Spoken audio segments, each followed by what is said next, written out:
जगतसिंहपुर जिला आश्रम पाटना स्थित प्रफुल्ल पाठागार ठारे वरिष्ठ नागरिक कवि नारायण चंद्र दास को द्वारा लिखित कविता पुस्तक कल्प निर्विकल्पर उन्मोचन उत्सव और कविता पाठ उत्सव अनुष्ठित हो जायछि।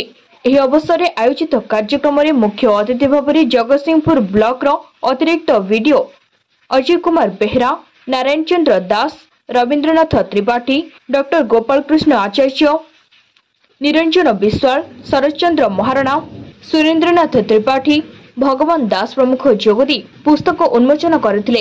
एही अवसर में आयोजित कविता पाठ उत्सव में बहु अतिथि माने जोगदी कविता पाठ करथिले।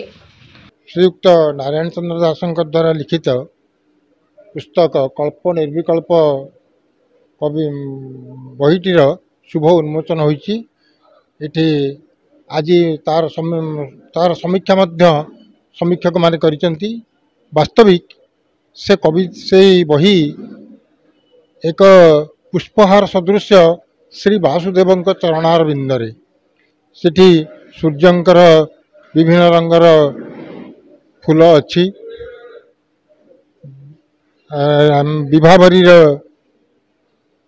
चंद्रर शुभ्र किरण रे ता मध्य आमोदित होइछि। तेणु कविताटी जे पाठ करिवो, कवितार समस्त विषय वस्तु जे पाठ करिवो, निश्चित भाव में से केवल आध्यात्मिक भाव में जीव नहीं, एक सामाजिक राजनैतिक तथा तथा शिक्षा संबंधी ध्यान ज्ञान तार मध्य आहृत हब। सम्मानीय समस्त सज्जन मंडली, वर्तमान ये पुस्तक विषय संक्षिप्त सूचना देवा को मते अनुमति मिलुची। कल्प निर्विकल्प कल्पनारू जहाँ संगृहित है ता निर्विकल्प चिरदिन अम्लान चिरस्थायी रहीगला, ताहा ही निर्विकल्प। यह तार संक्षिप्त सूचना गोपाल विस्तृत भाव में बुझाई। जगतसिंहपुर रीता साहू को रिपोर्ट, तीर्थक्षेत्र लाइव।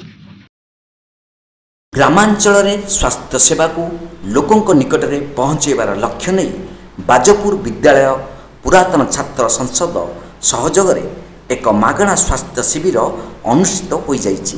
भुवनेश्वर मेट्रो रोटारी क्लब आयोजन में काकटपुर शिक्षा विभाग अधीनस्थ बाजपुर विद्यालय परिसर में अनुष्ठित शिविर में सबु वर्गर मोट 281 जन व्यक्ति निजर स्वास्थ्य परीक्षा कराई औषध नैतिबा पुरातन छात्र संसद सभापति प्रेमानंद सुबुद्धि प्रकाश करछंती। एही शिविर में बेसेज, ईएनटी, चर्म, गाइनिक, पेडियाट्रिक, दंत और चक्षु विभाग प्रवीण डाक्तर द्वारा रोगी मानकु चिकित्सा करा जायतिला।